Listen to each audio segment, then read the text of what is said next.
I am calling the afternoon meeting into session, and Mr. City Attorney, will you read out? Thank you, Mayor. We did meet in closed session. The council was able to address 3 items on the agenda: the public employee appointment item and the conference with labor negotiator, which were a combined item. There was no reportable action on that. You also had item D, which was a conference with legal counsel with regard to one item of anticipated litigation. You gave direction to the city attorney's office on that matter, but there was no reportable action. We still have item C, which is one item of existing litigation. That item will be held over until the end of our regular meeting tonight, and then we'll pick it up then. Thank you. Thank you so very much. In honor of this August 13th meeting, Raymond Gregory will lead us in the Pledge of Allegiance.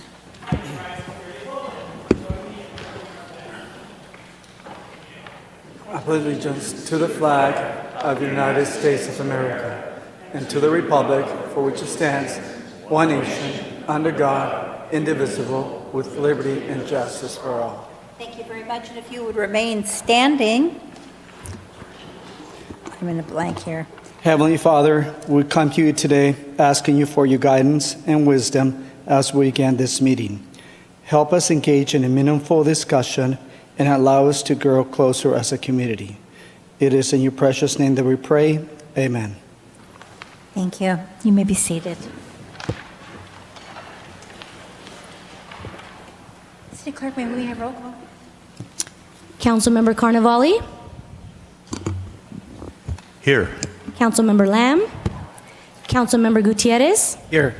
Mayor Pro Tem Gregory, Mayor Ross. Here. Please let the record show Councilmember Lamb is absent. Do I have a motion to excuse her absence? Second.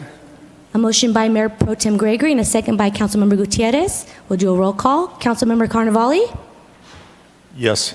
Councilmember Gutierrez, Yes. Mayor Pro Tem Gregory, Mayor Ross. Yes. Motion carries, all ayes. Our first item tonight is a special presentation, August 2025 month, to celebrate the 100th anniversary of the first recorded map in the city. Mr. And- City Manager. Cynthia Schultz from our planning department, who is also the project manager on the zoning code update, is going to present this item for you.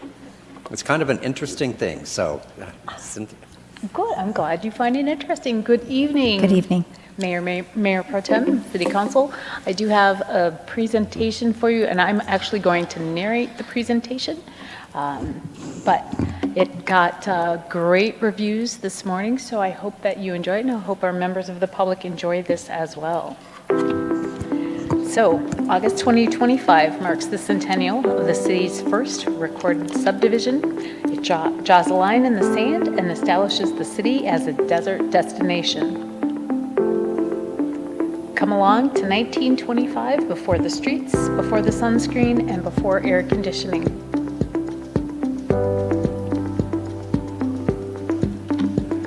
Before the streets and houses appeared, Highway 111 traced a ribbon through the desert, curling along the foot of the mountains. When 2 real estate developers from Los Angeles met up with local investors, they stitched together a team to build the start of a city at the mouth of Cathedral Canyon.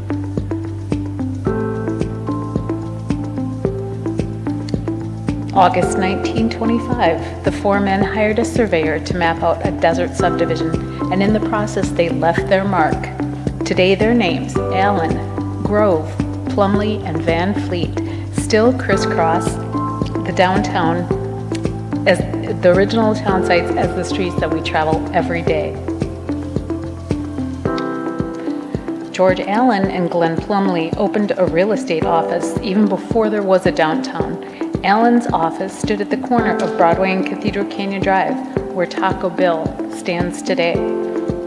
Together, they marketed desert lots for prices starting at $300. Now that's affordable California real estate. Quick trivia. You've probably already heard this, but no, the city was not named for a church, a cathedral, or any man-made structure. It was the inspirational namesake when Colonel Henry Washington surveyed the valley, noting that the canyon walls reminded him of a cathedral.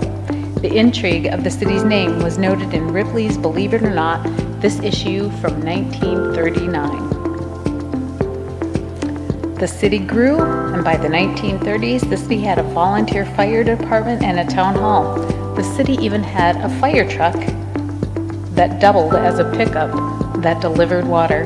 This is desert ingenuity to the rescue. Thanks to local efforts and fundraising, they were able to purchase this modern fire and rescue equipment. The growing city attracted tourists, artists, gold miners, and outsiders seeking solace, affordability, sunshine, and a sense of freedom. The city experienced some heyday when the unincorporated area became a setting where certain activities such as gambling halls and other unregulated ventures became operated more freely here than they did in other neighboring cities. That was until statewide crackdowns, including those that were led by then Attorney General Earl Warren, brought them to a close. Yet even as those shadowy chapters faded, the artistic community flourished, especially in the Cove, where many artists made their homes and contributed to the cultural fabric of the city for generations.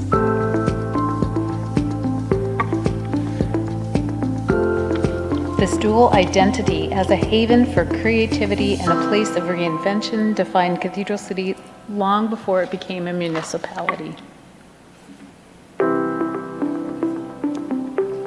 Today, the city is a bustling hub, home to several businesses, restaurants, studios, and residents.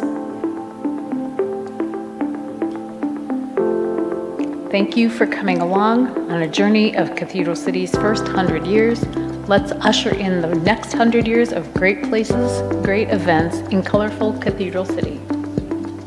And I want to give a shout out to the Cathedral City Historical Society for the use of their photographs. I know that I noted that on there, but that's a terrific haven for resources for our community.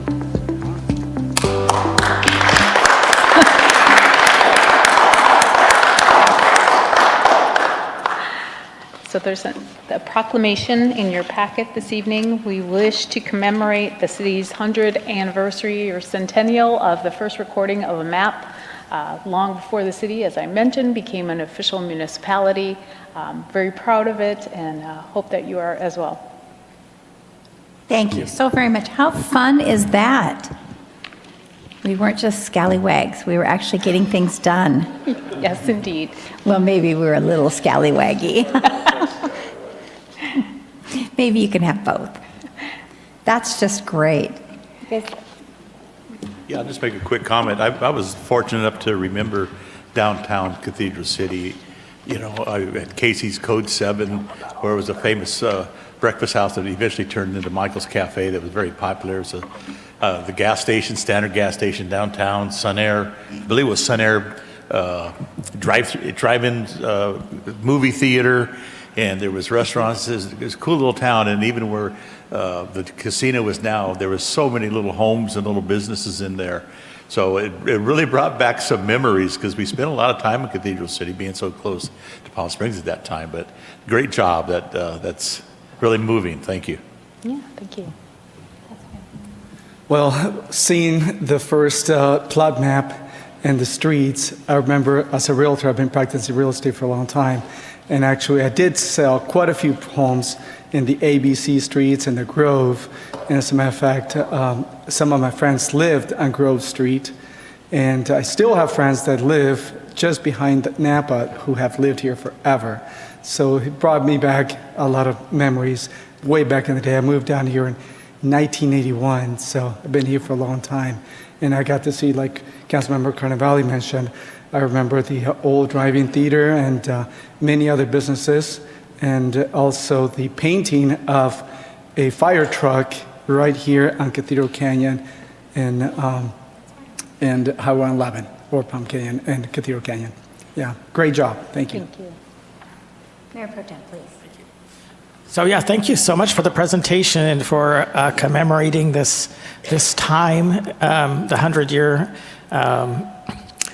year of anniversary of the at least the map naming of the area as Cathedral City. I haven't been here as long, although I feel like I've been here a long time since '97 I've lived here, but I used to visit off and on in the '90s. So some of the businesses that were mentioned were here before, and of course many of them, when I think back, even since I moved here, were the post office in El Gallito and all those other little, the Red Tomato and all those other little restaurants that were here right on this side. And then back in the early '90s, there were some on the other side at the time. Most of those were torn down by the time I got here, but as a permanent resident. But sometimes we feel like we don't have a long history here in Cathedral City, as our incorporation is still fairly short, and we're 43 years old, but as an incorporated city. So I thank you and others that have dug in and reminded us that although the incorporated history may not be that long, we have a long history and a lot to be proud of here in Cathedral City. Thank you. Thank you, Mayor. Thank you so very much, and thank you for making the connection with the Historic Society. It hasn't always been easy. Sometimes the stuff was in somebody's garage and, they didn't really know whose garage. It's been difficult. Do you now help with possession of all of those? We don't have possession, although in communications with the Historical Society, they're interested in figuring out a way to archive those materials so that they can be made more public and be more accessible to folks. Because I think what we've seen today, and I presented this to staff today, and the response has blown me away at how excited people have been just to be able to see the pictures and kind of understand the story. And if we can be able to tell that to our public and even to our visitors, what a valuable asset we have for the city. So we really would like to be able to do that. I remember my first trip down here. We hadn't even bought a house yet, and I took my husband to El Gallito. He kind of thought it was going to be like a famous steakhouse. I was like, oh, no, that would be like El Gaucho's in Portland. That's not quite the same. And I remember being so thrilled, and him being so perplexed that I was so thrilled over this building. But it was just so genuine, and it felt good, and it was part of the reason that we moved here. So those important pieces, it was so sad to see it go, and those important pieces mean so much to our future. So thank you so much. If there's anything we can do, you shout out. Absolutely. We're kind of archivists. We could figure it out. Thank you. And I'm really glad that you brought up the pictures and some of the other history, because at the end of this month, you may or may not be aware, on the 30th, there will be an actual commemoration celebration. The Mary Pickford Theater, just across the street from us, will be hosting a movie. The movie is free, and the city is picking up the tab for that. But all are welcome. We will be showing the movie weekend in Palm Springs. I know it says Palm Springs, but most of the movie was filmed here in Cathedral City, so it has a local connection. It's a really fun movie. It was actually recommended to me by one of our planning commissioners. I won't name any names in case people don't like the movie, but it's been a great adventure. We're looking forward to that. So that movie will start at 11 o'clock on Saturday morning. Again, it's free of charge. The city really wants to get the awareness out there, make people aware of what we have done in the last 100 years. And no, we haven't just been scallywags, although scallywags sounds fun too. And there was one other, we'll also be doing a little introductory video that's a little bit like this, but it'll be 8 or 10 minutes long. So it'll have a little more history in it. Thank you so very much. It was you. really fun. Great. I can see why they left it earlier today. Thank you. City Clerk, will you please read the statement of participation? Mayor, I just want to ask the public if anyone wants to comment on that special presentation. That's a great idea. And I see none, so I'll read the statement now. Okay.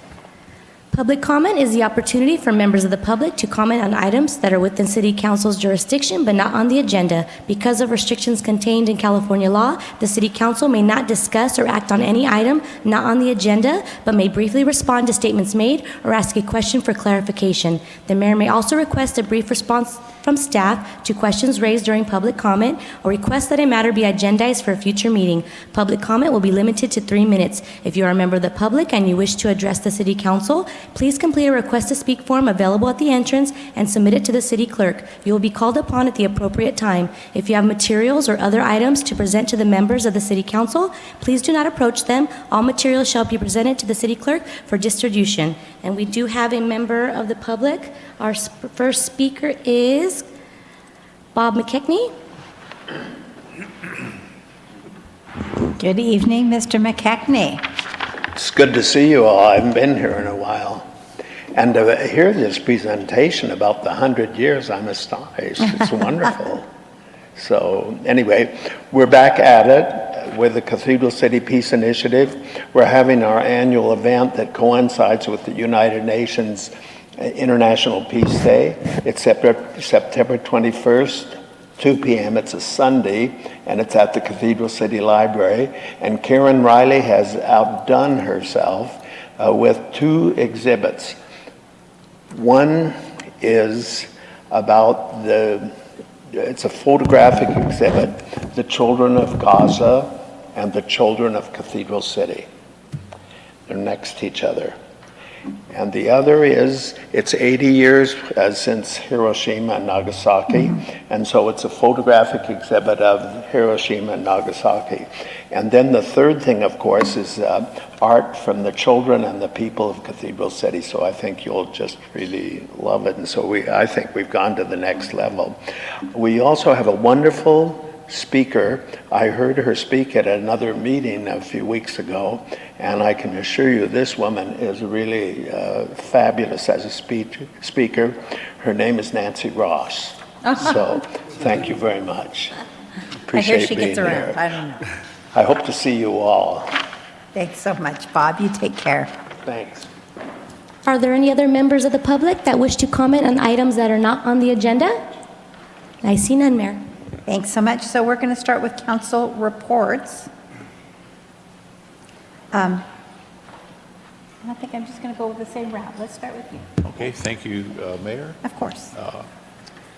I met with Charlie and Ann for the agenda review, and although it hasn't been a real active month for me, you know, I do continue to read up, follow up what's going on in this city, and I was really pleased to read the report that the cannabis odor has been decreased almost 90%, and that's really, really big, and only 1 in 5 on patrol checks, and it's been a little bit of a problem here, but it's good to know that, you know, the city's working on it and correcting it. And for those thousands and thousands of people that are watching here today in Cathedral City, if you'd like to read the ordinance, the new ordinance is available on public viewing. And then after some delays, a major milestone, our regulatory improvement process, Cathedral City has launched a pilot program for the reporting and monitoring of cannabis odor. And thanks to Ryan, he put this out there. It can be reached on My Cathedral City app, and it's really easy to use. So if you smell something, say something, I guess, instead of see something, but it's there for us to monitor this. And then just last week I was at AM/PM, and I saw a couple homeless gentlemen there, really, really in bad shape, and it kind of like took me back. I went, oh, I never seen these 2 before in town. And so I just happened to run into Officer Novi, and I brought it to his attention, and I was just so impressed. He knew their names. He's outreached to them many, many times. They just won't qualify due to their own reasons why they don't want to be placed in housing. But I also followed through on the reports that what he's doing and the homeless liaison is doing out there. They're doing fabulous work. I think in today's report, he closed some encampments down there out in the middle of the desert. So it's not only for, you know, the safety of these individuals, but he's keeping the homeless, doing what he's supposed to be doing, getting out there. And it's just so fun, not funny, it was when Robert came in today to speak, he's been out on the streets, and Officer Novi actually mentioned his first name and his last name and said he's been trying to get him placed. And I'm just so aggravated, you know, that we have all these options for the homeless with CVAG and Housing First, and then here's a gentleman they can't house. And so I'm going to look into it a little bit more and find out why this man's still on the streets.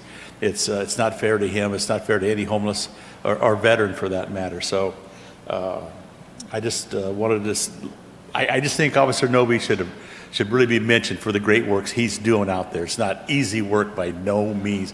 You don't know what he gets into out there, but doing very, very, and it was something else he said very classy. After I told him what a great job he was doing, he actually praised Dwayne Hodge, who was like one of the first homeless liaisons, and Powers and Brooks. So he didn't take all the credit. He passed it on to the officers ahead of him, so I was really impressed with that. So, Chief, if you wanted to pass that on to him, I'd appreciate it. And thank you, Madam Mayor. Thank you very much. Councilmember Gutierrez. Thank you, Mayor. Well, good evening, everyone. It's nice to be back once again. And I know that it's been pretty hot out there.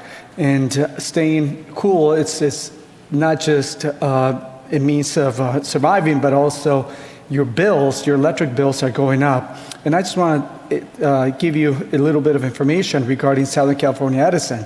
Southern California Edison has different programs in which they can help assist residents who qualify get either, for instance, they have one program that is called the Energy Assistance Fund.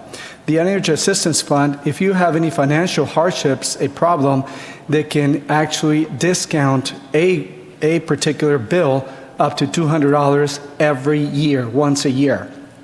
And then they have other programs, which one of them is called the CARE program, which is California Alternative Rate for Energy. In that particular program, a household can save up to 32.5% off their bill, their electric bill, if you qualify. And Cathedral City, not being the most affluent city, many of our residents actually might qualify and save a ton of money in energy. And there's another program called the FARA. That program is the Family Electric Rate Assistance. In that particular program, many residents can actually lower the monthly bill by up to 18%.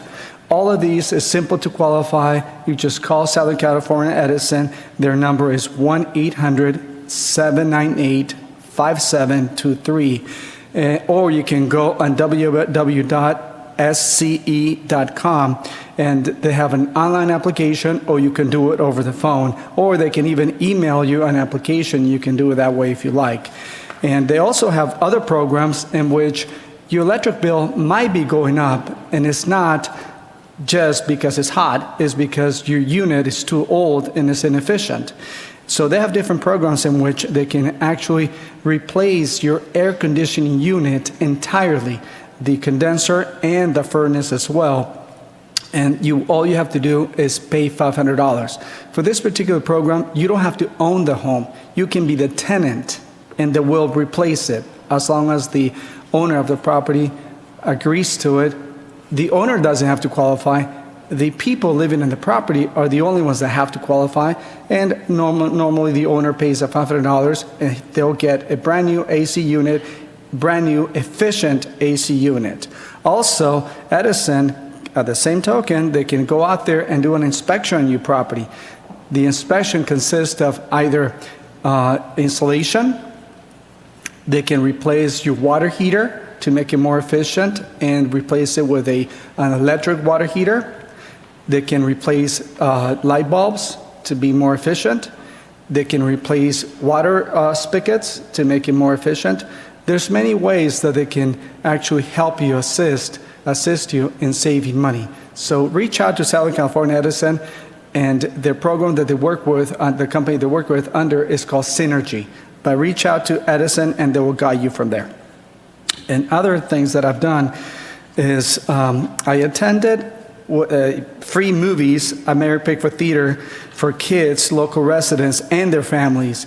And it's such a great event. I've done it twice, and Antonio Vuche here, he does such an amazing job, along with Aaron Hyland, and also Mario Jimenez. You guys do an incredible job for our residents.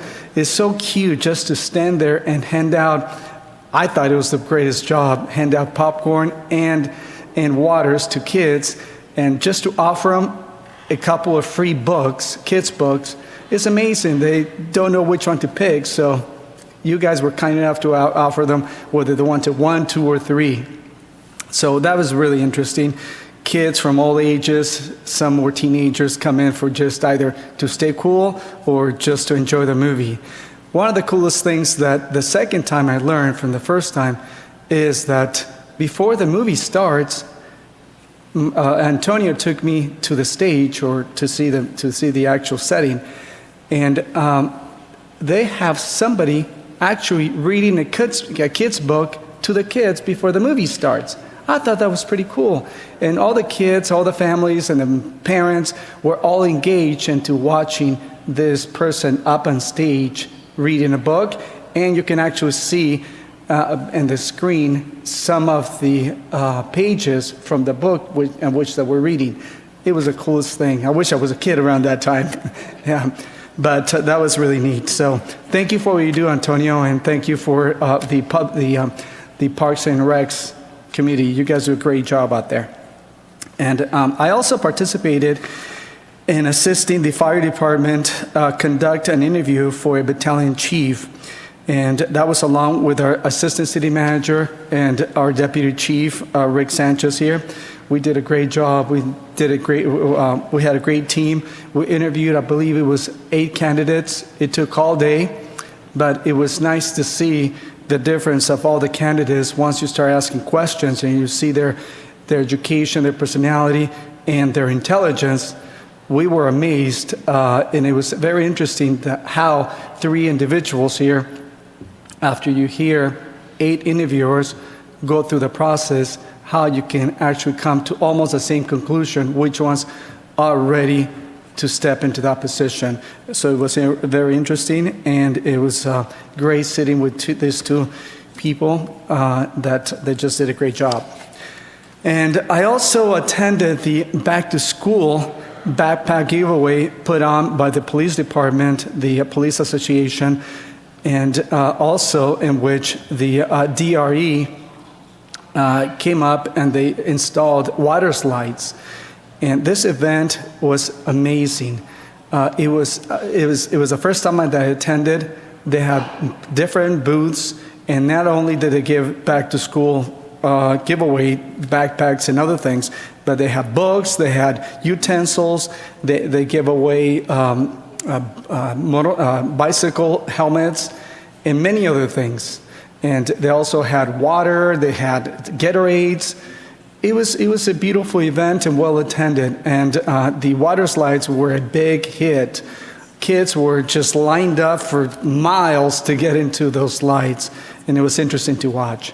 And I was still handling quite a few phone calls, even though, like Councilmember Carnevale mentioned, it's a little slow for us. We're taking a little bit of time off, but we still handle calls from residents, and luckily they're not, most of them, we can handle them ourselves. We don't have to pass it on to staff. And that concludes my report. Thank you, Mayor. Thank you so very much. Mayor Pro Tem, please. So, yes, 5 weeks. We've been gone 5 weeks here in the summer. Very nice to be able to take some time off. I did do a few things. I know I did attend on Saturday, July 12th. There's a new business in town called My Desert Dogs. They had an open house here on Perez Road. I wasn't there at the very beginning because I had another meeting, but I got there. I think the open house lasted till 1. I think I got there about noon. So they've got quite a facility over on Perez where you can do doggy daycare, dog washing, dog overnight. They have dog exercise areas. So if you have a dog and you haven't checked out My Desert Dogs, please look it up and check them out. And then later that week, there was a dinner with Patsy that was at Tony's Burgers. And it was benefiting the Cathedral City Boys and Girls Club, so I was happy to attend there. And of course, I always see representatives from our police and fire departments, from city staff, city management in particular. So there were things going on in July. And then I kind of got out of here. I spent some time in San Diego, and then I actually spent some time overseas. And you would think going overseas, you're completely removed from contact with Cathedral City. And what do you know, the same small ship cruise that I was on, there were 2 couples there from Cathedral City. So, and neither one that I knew very well. So I got to talk and spent a little time with some people from Cathedral City. And we're talking about a group that was maybe about 120 people. So with us, there were 6 from Cathedral City. And so what are the chances? But you never know. So. And then since I've been back, just earlier this week, the mayor and I did participate with city management in a 2x2 with the College of the Desert. So we met with their superintendent, Dr. Martinez Garcia, and one of their board members, Board Member Meyer, talking a lot about, of course, Roadrunner Motors, how that's coming along, but then also other ways in which the city can help, mostly with communication and promotion with College of the Desert, and the way College of the Desert is willing to help us in customizing programs and trying to meet our needs as a city. So that was a very good meeting. I think we should continue, of course, to have more of those meetings because as government agencies, we're all working towards serving the public. So, and earlier today, I did go to Riverside and spent the morning at the Riverside County Transportation Commission meeting. Nothing in directly affecting Cathedral City. They did approve some project rankings that will now go to the Southern California Association of Governments for some federally funded programs. They did a little shout out there. They did mention that they got great help with their rankings. They had somebody, staff member from RCTC. They had somebody from the Coachella Valley Association of Governments, and they had the head of their technical advisory commission, this public works director named John Corella, helped them with their rankings. So it was very nice. They gave him a by name shout out there in Riverside, and I know they appreciate the help. And that's just one of the many things that you probably don't know, but John Corella is the chair of their technical advisory committee, and he is doing a lot of good work, making sure that projects go forward here all over the county, and particularly watching out for the Coachella Valley and Cathedral City. And so that's been it for the work. I did want to mention, of course, if you haven't noticed, that school kids are back here. The Palm Springs Unified School District is back in session, so make sure that you're being a little extra patient with your time, especially as the kids and their parents get adjusted to the drop-offs and pickups. And I'm sure the police department is doing a little bit of extra enforcement to try to remind people and maybe issue a few citations if necessary around the schools. So please make sure that you watch out for our kids. And as much as we enjoyed this little vacation we had, we're going to have another one here coming up. So this is our only meeting this month. So we will be back to see you the week after, a full week after Labor Day weekend. And so mark your calendar. We'll be back on September 10th. That's all I have, Mayor. Thank you. Thank you so very much.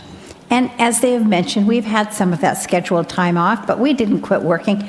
I participated in Manny Perez's birthday party. That was a hoot. And attended the Greater Coachella Valley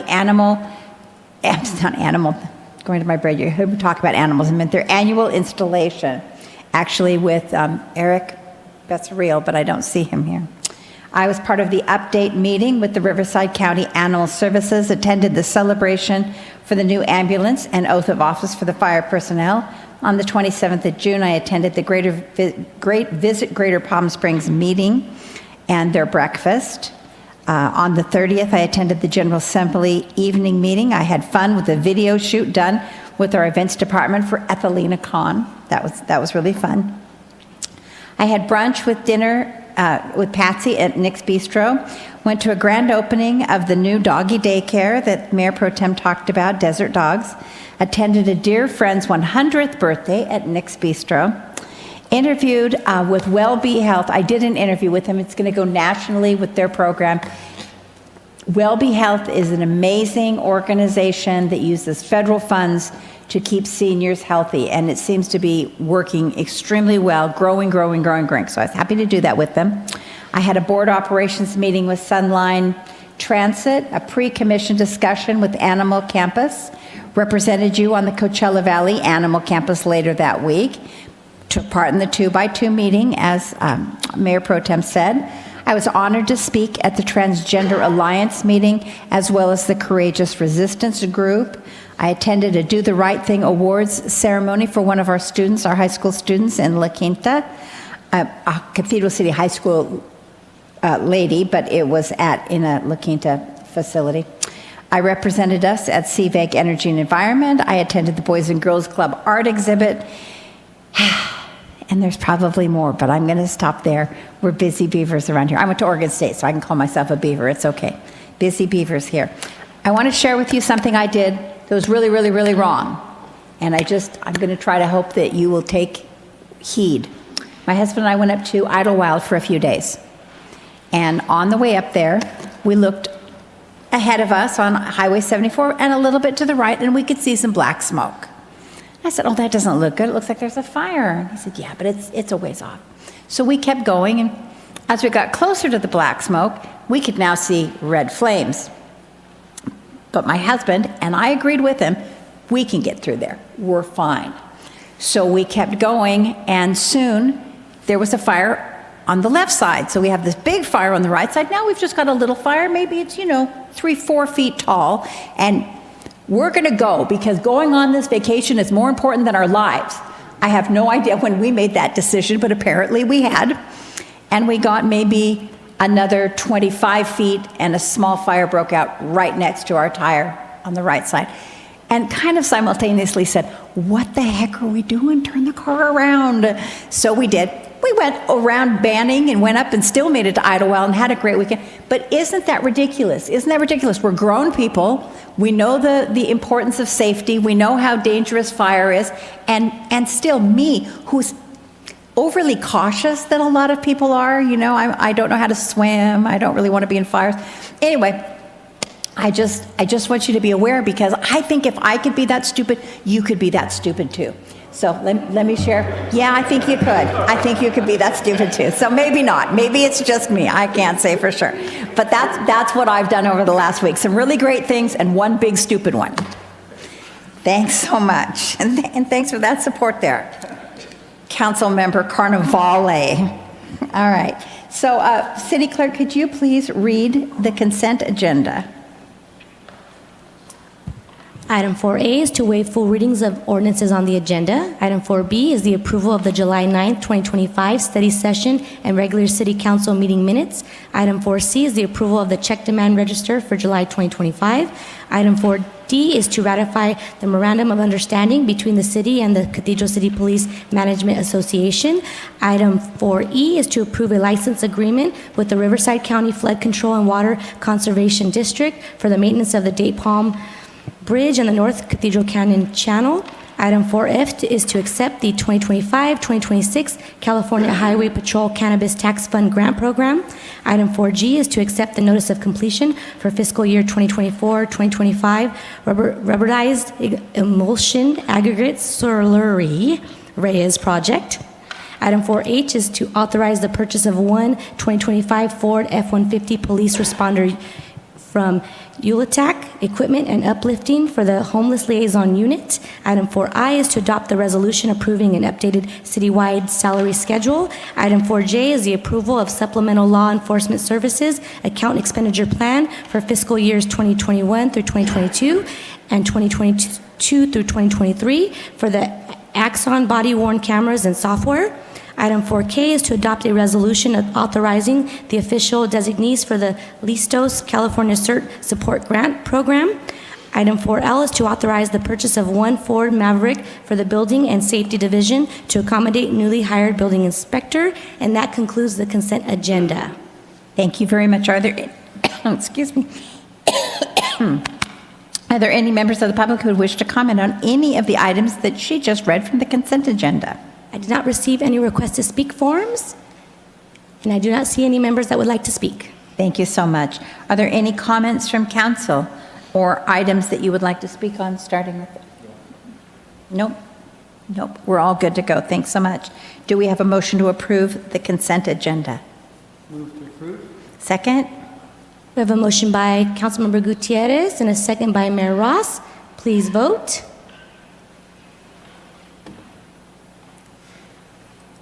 And motion carries, all ayes. Thank you so much. So next is our legislative action, considering making an appointment to the Finance Advisory Committee.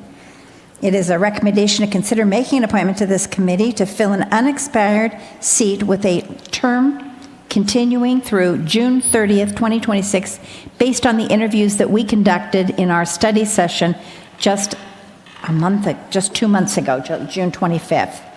May we have a staff report, please? Thank you, Mayor. I'm going to give the staff report, which you basically just gave. That was an excellent summary. You did interview 3 candidates back in June and made an appointment at that time. Subsequent to that, we have had another vacancy occur on the Finance Advisory Committee due to the unfortunate passing of Chip Yarborough, who had served on that committee. And we appreciate his service, and we mourn his loss in our community. He's been very active for many times. But that resulted in a vacancy. This item is on the agenda to give you the opportunity, if you would like to appoint one of the 2 that you interviewed back in June. The clerk did post this item. There were no other applications received, and she did confirm with those candidates that they were still interested in that. So I leave the discussion and possible appointment up to you all. Thank you very much. Are there any questions from council? Yes, do you have the names of the 2 people that were interviewed? Yes, it was David Leach and Rocio Conde.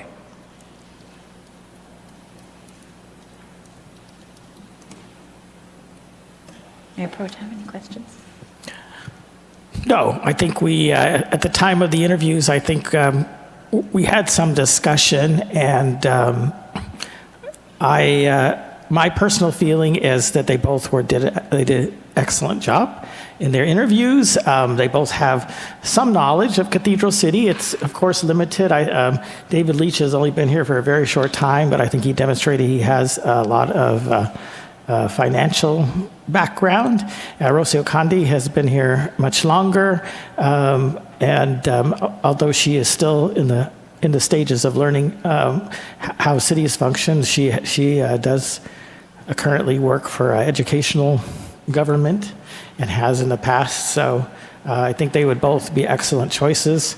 My own personal choice, if to start it off, though, would be I think the time with Cathedral City and the knowledge of our city, I think they would both be, either one would be fine, but I would give the nod to Rocio Conde. Thank you. Coming back to you. You know, I totally agree with Mayor Pro Tem. They're both excellent. They were just both outside the box. But I believe, if my memory serves me right, I was pretty much impressed with David Leach. And again, I could go with either one, but I would choose David Leach. Thank you. Well, both of them are excellent choices. They were both well qualified to fill that position. But I also feel that David Leach is a much better qualified candidate with his financial background that he possesses. So my choice will be David Leach. And as would mine. So that carries 3-1, and it would be David Leach to fill in that position, please. Madam Clerk. Mayor Ross, I'm going to go ahead and ask for public comments before we take action. If you're a member of the public and you wish to comment on this item, please raise your hand. And I see none. Okay, so I'll make the motion to appoint David Leach Thank to you. Commission Committee. Second. I have a motion by Councilmember Carnevale and a second by Mayor Ross. Please vote. And motion carries. All ayes. Thank you so much. Our next item is an administrative attendance policy for city council commissions and committees. May we please have a staff report? City Manager. Yes, Mayor, I'll do this one as well.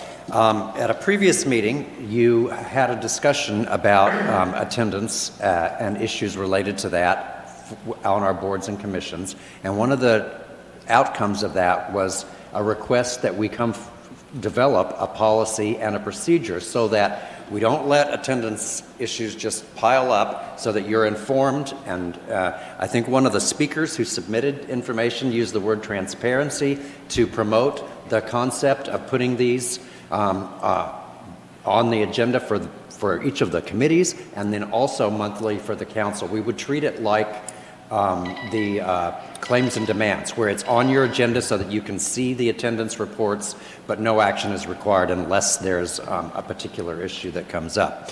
So we did develop a policy to that effect, and it's ready to be issued. I will just go through briefly what it covers. First of all, that notice of attendance, it asks commissioners to, where possible, to notify their staff liaison at least 24 hours in advance of an absence, and that way we know what's going on and can record that. If it's an unplanned absence, they suddenly got sick or something like that, it asks that they inform the staff liaison as soon as possible of the reason for the absence. It also identifies excused and unexcused absences. It does provide for a extraordinary circumstances authorization, and that was designed to try to cover something that really couldn't be anticipated. And actually, the speaker even talked to that. I mean, in asking us to recognize the volunteer nature of service and that there ought to be a case-by-case hardship review, which really it was what that was designed to cover. It requires that the staff liaison should keep a record of all attendances, including the date of any absences, the reason provided, and the classification as excused or unexcused, and these records will be maintained for a year. Then item 6, threshold for excessive absences, quotes directly from the ordinance. That's the language that exists today in the municipal code, which is that if there's more than 3 consecutive absences or absences equal to 25% of all the meetings, that they should be reported to the city manager. Then probably the most significant part of it is that it does require then the city manager, upon receipt of a notice of that, to notify the council member who nominated the person so that you all are aware of what's going on there. And then finally, it does require reporting on the commission's agenda each month from the attendance from the previous meeting, and monthly that a compilation of all the committee and commission meetings that were held during that month be placed on your agenda so that that's publicly acknowledged. And really the reason for that, as the speaker indicated in her comments, is in the interest of transparency, that the community knows what's going on. So that's the policy. It's ready to be put into place. As an administrative policy, it doesn't really require council authorization, but since you all had asked us to prepare that, I thought it would be wise to make sure that you were aware of it and receive any feedback that you had on it. Thank you. Thank you. Do we have any questions from council? No, I have a comment, Please. if you don't mind.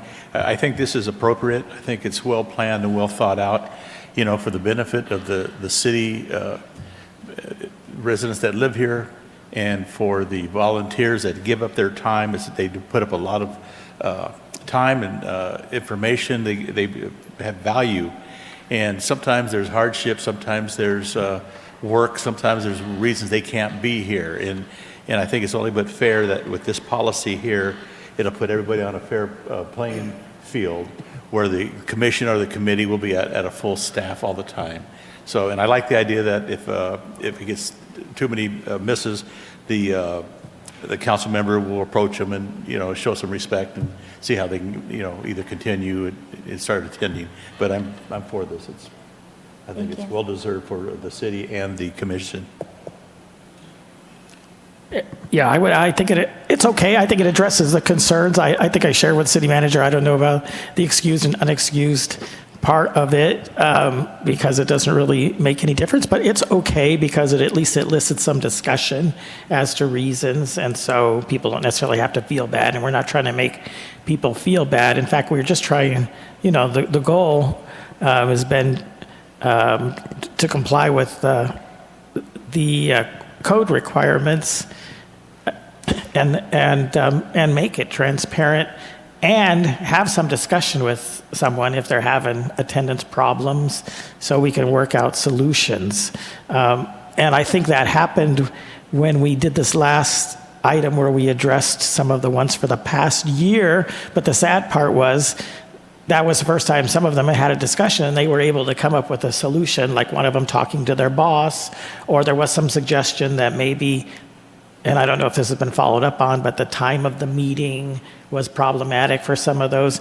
And I think this will address that because, the sad part is that should have been addressed a long time ago so that they didn't miss so many of them during the year as soon as that came up. So at least to me, this is transparent and it'll generate dialogue. So, and I think that's the real goal. The goal is not to embarrass anyone or point out anything, but if there are issues, then this should promote that dialogue as to, well, what can we do to resolve this? And what can we, is there some way we can help you with this? Or if not, is maybe it's a time for somebody else to fill in for a period of time or that type of a thing. Because I think what might also be lost in here is that these are all volunteers, but you have to have a quorum and you have to have this discussion. And so we sometimes have times where, people are absent to the point where these meetings aren't even able to have quorums. And yet there was still no discussion with them as to, why you're absent and what can we do. That means the other people who had given up their time to volunteer weren't able to go through with the meeting. So I think that'll also help address that problem. And especially if people know if they're not going to be there, they need to give 24-hour notice. If the person holding the meeting knows there's not going to be a quorum, then they can, address that or cancel the meeting, that type of a thing, or reschedule. So I think it will accomplish the goal. Mayor Pro Tem, you brought up a good point to me. I wonder if we should research the area of having an alternate, just like we have alternates for any of our commissions or committees that we sit on, for the planning department or historical, because sometimes I watch, say only 2 or 3, only 3 show up. Would an alternate work? What do you think? Is that something we should look into? Well, the one I would think of that might make sense for is the Planning Commission, because they have some things that are timely. I don't know if we're to that point yet, so I don't know if that needs to. I think that could be out there, and those involved with that, if they start running into a problem with quorum in it, where they have to cancel meetings, maybe that's something we could look at as having an alternate for that type of thing. Most of the other ones, their things are not that timely. And again, I think if we address attendance and make sure that people know it's important, and if they are having issues, that we want them to have a dialogue with their staff liaison and then ultimately with the council member if they need to. So, yeah. City Clerk, are there any members of the public who would like to comment on this? Mayor, I did receive one electronic comment. I'll read that now. The following comment was received for the record, provided to the members of the City Council, and made available at the entrance for public inspection. Sunshine Herrera provided feedback related to the proposed Commission Committee attendance policy. Are there any other members that would like to comment on this item? I see none, Mayor. Thank you. And City Manager, that was the comment that you were referring to when you were saying the speaker. That's correct. I thought that was. Okay, thank you. And so just to follow back, we're all good? We're all good? Ready for a vote? Do we have a motion? I move approval. Second. We have a motion by Mayor Pro Tem Gregory and a second by Councilmember Gutierrez. Please vote. And motion carries. All ayes. Thank you very much.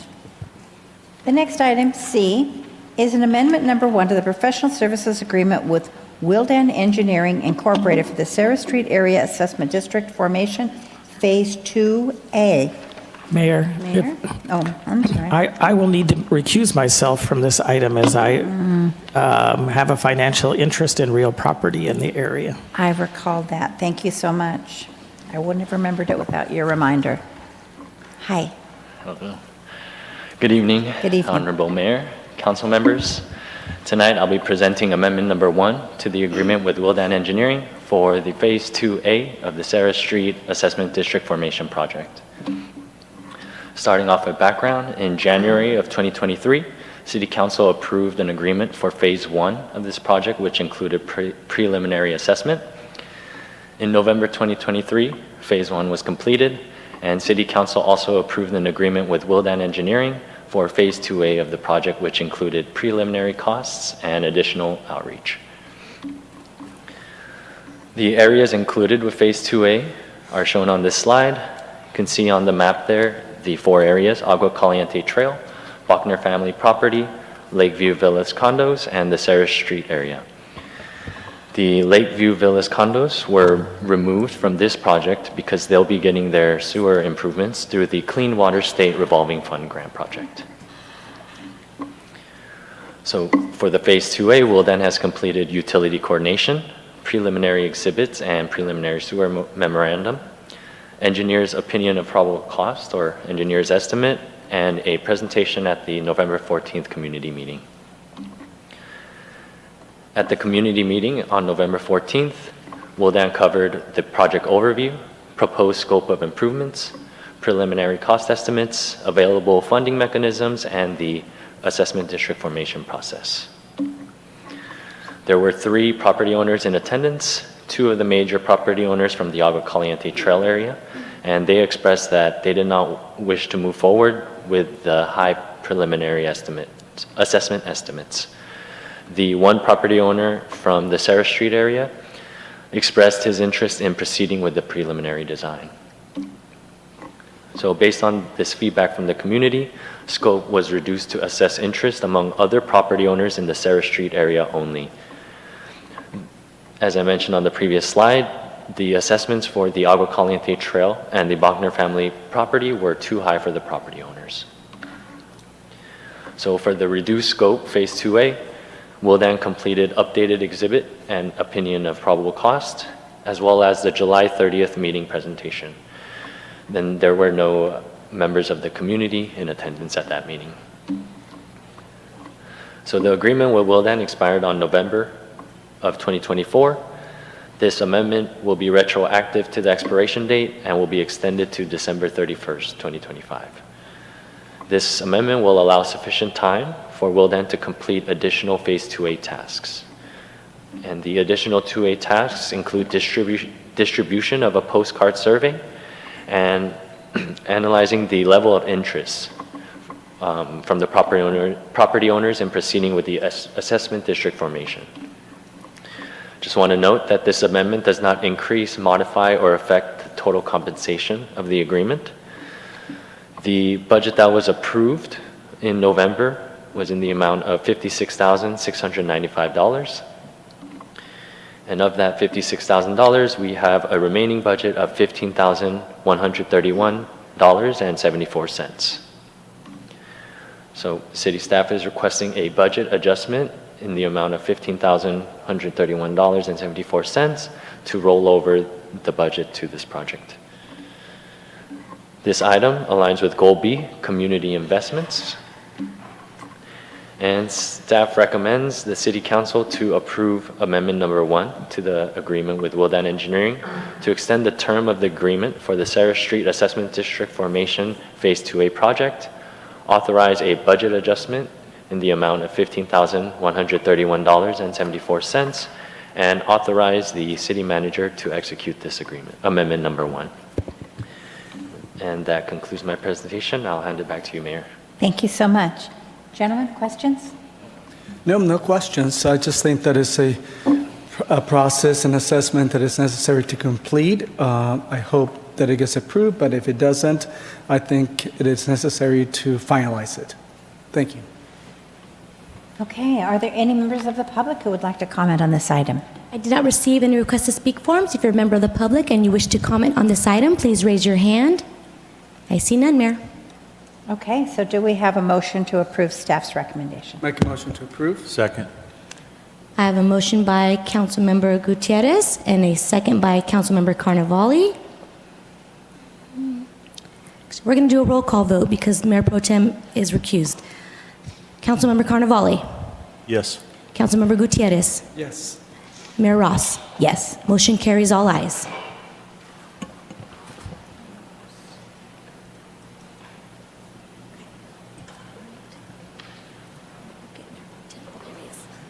Something bad happened to my screen, you know that. You don't have to do it. I know. Oh, yours too. Everybody's is black but yours. Why isn't yours? Oh, and just secretly it just popped up. Okay. All right, good enough. Thank you all for your patience. Item D, and welcome back. We missed you.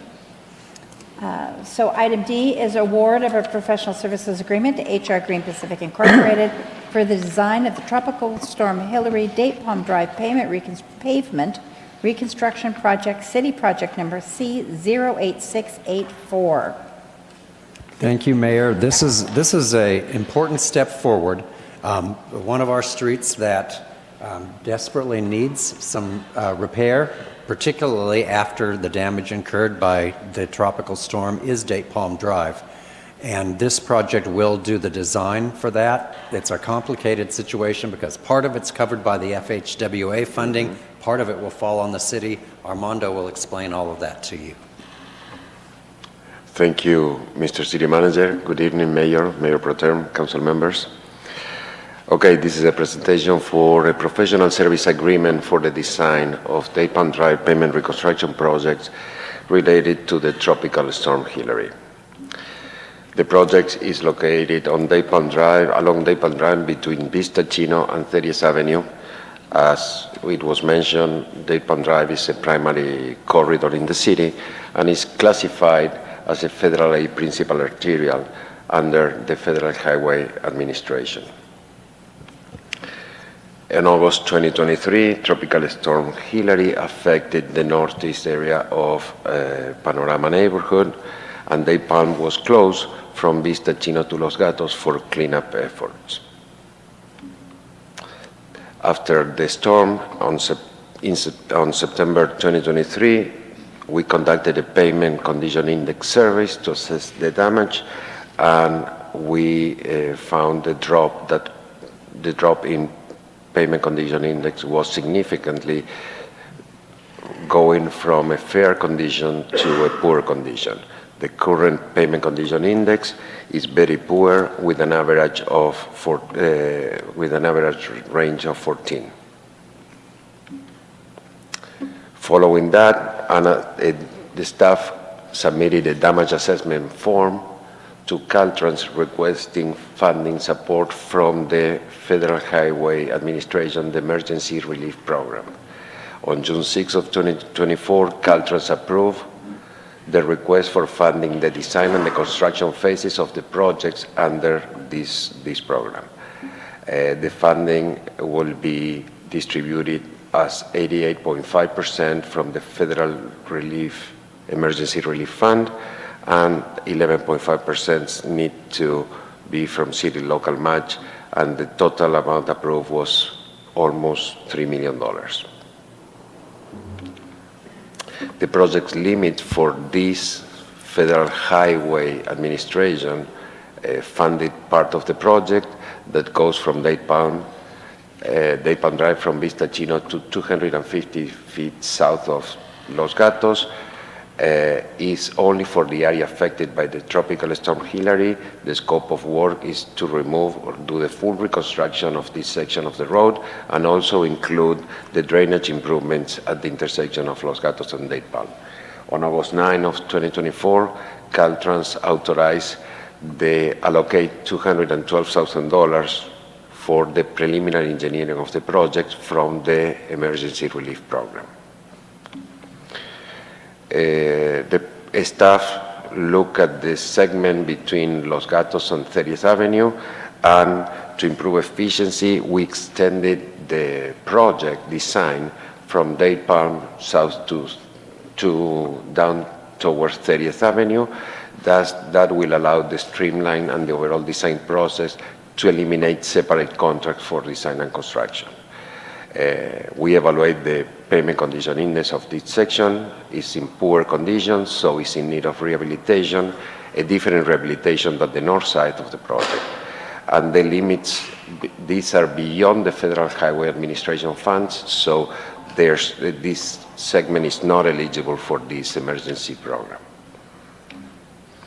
So the project has two segments, one on Date Palm from Vista Chino to Los Gatos, that is partially funded with the Federal Highway Administration program.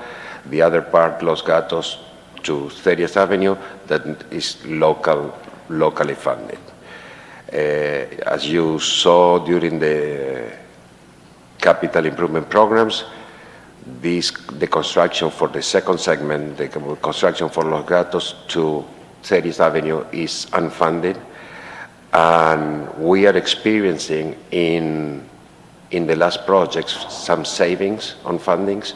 So we want to explore the possibility that those savings can be allocated or programmed for the construction to offset the construction cost of this segment.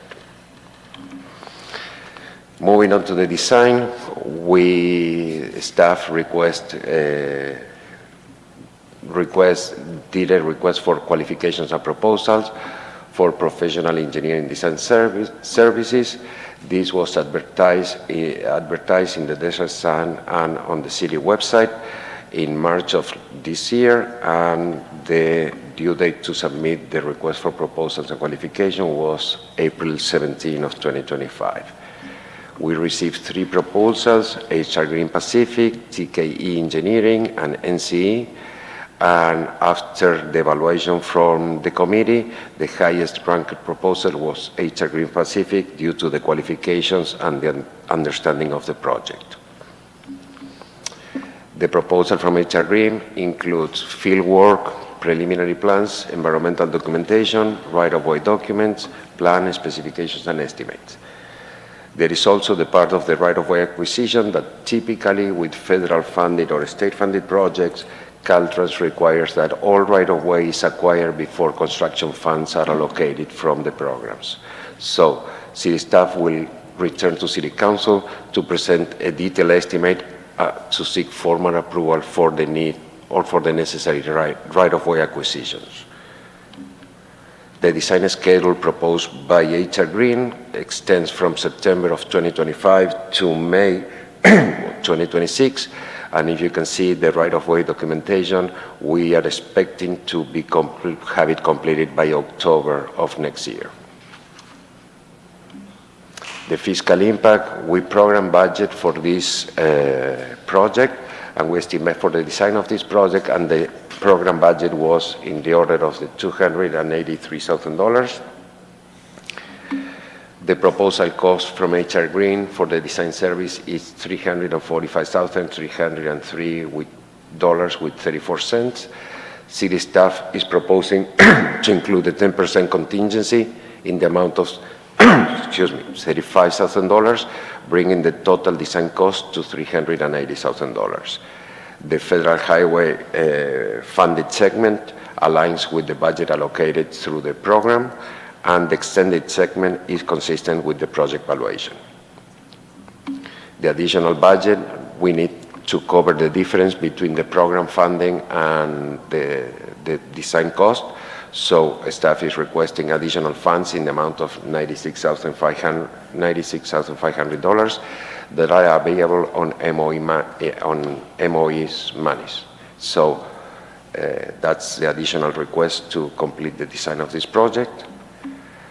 This is a summary of the proposed funding, emergency relief program from the Federal Highway Administration, $212,000, and general fund MOE, $168,000, for a total of $380,000. These projects aligns with the 5-year strategic plans and with the Goal B community investments. And the recommendation that is in your report is for the City Council to approve the professional service agreement with HR Green Pacific in the amount of $345,303.34, authorize a 10% design contingency in the amount of $35,000 for unforeseen design-related expenses, bringing the project cost to $380,000, and authorize the city manager to execute the agreement. That concludes my report. Thank you so much. Don't go anywhere. I'm Any not going. questions, gentlemen? I do. Thank you for your presentation. My question is this. During the design process, I know there's an issue on Los Gatos and Daypalm, and we're going to be working, or we've been talking about working on that issue and correcting the problem there. Is the design going to be able to be worked during that design? the design of the drainage in Los Gatos. Correct. And the drainage in Los Gatos and Day Palm is included and is the resilience part of the federal highway program. Yes, it's going to be solved at this moment.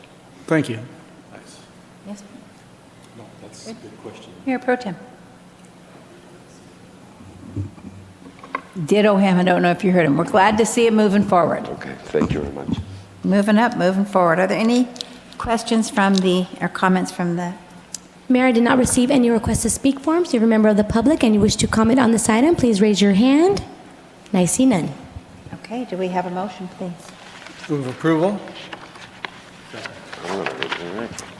I believe I have a motion by Councilmember Gutierrez. Is that correct? Correct. And a second by Councilmember Carnevale.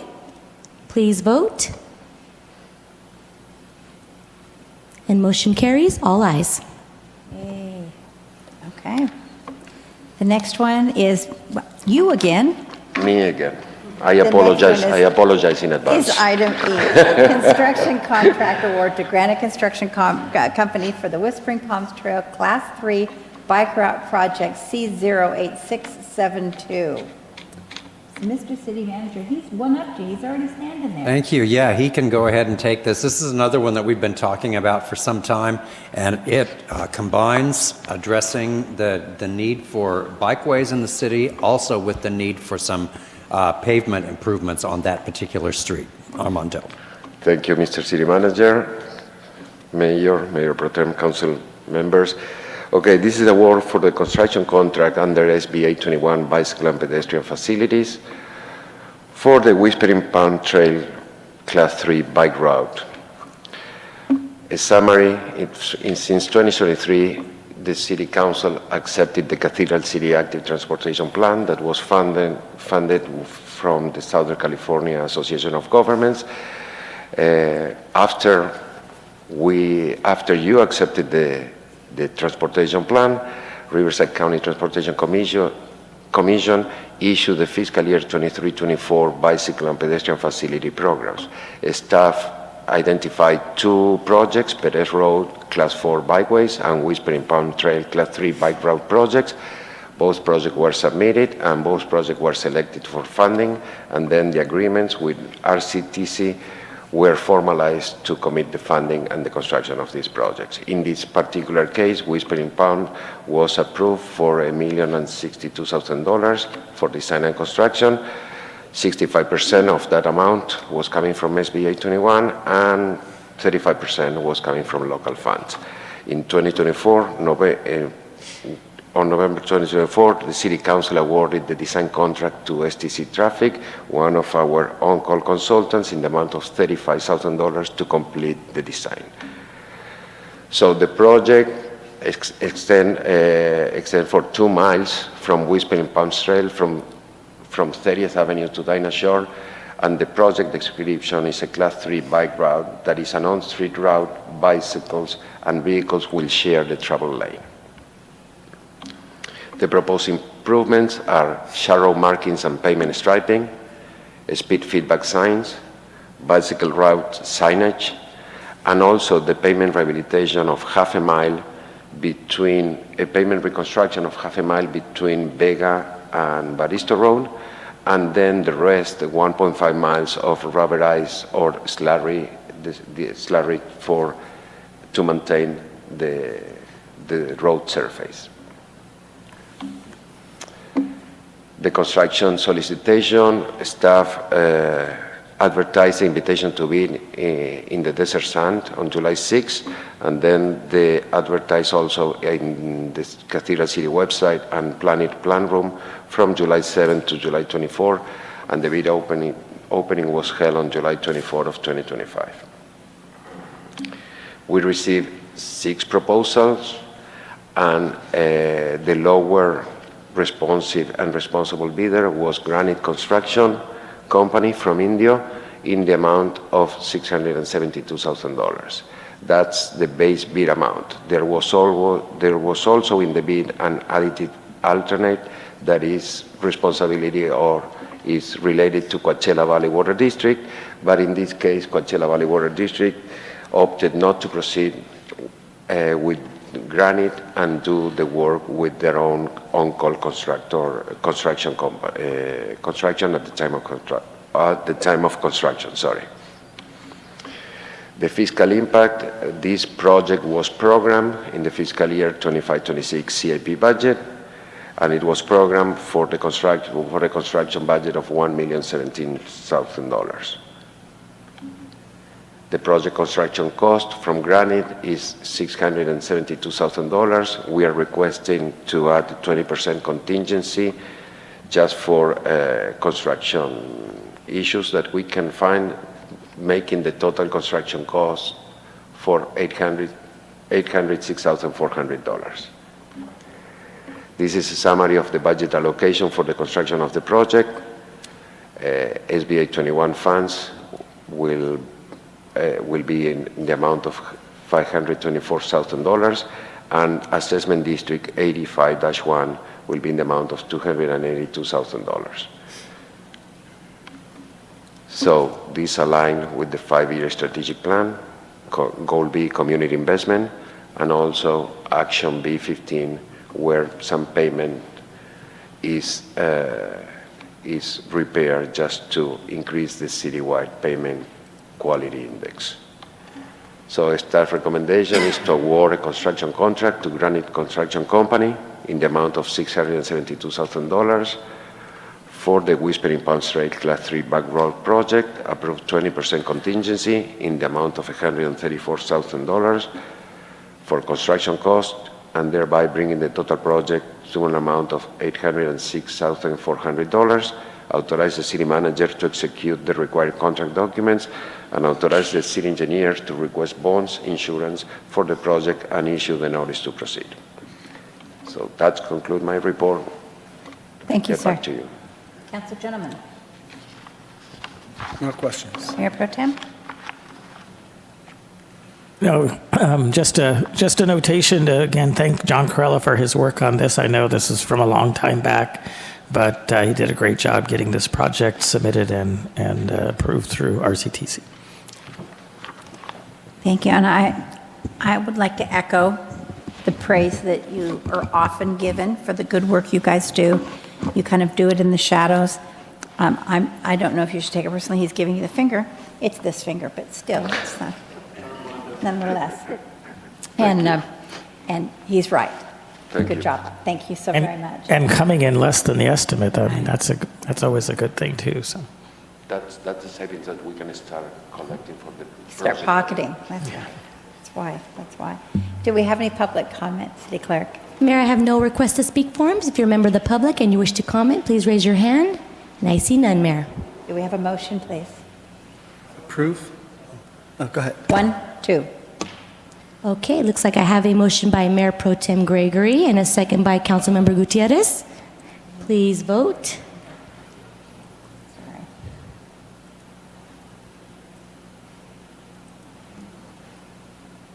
And motion carries, all ayes. Thank you so much. Item number F is the Balloon Festival Saturday headliner options. Last, as our presentations go, but not least, Ryan Hunt of our... Thank you, Mayor, members of the council. This item is presented to get your feedback on some possibilities.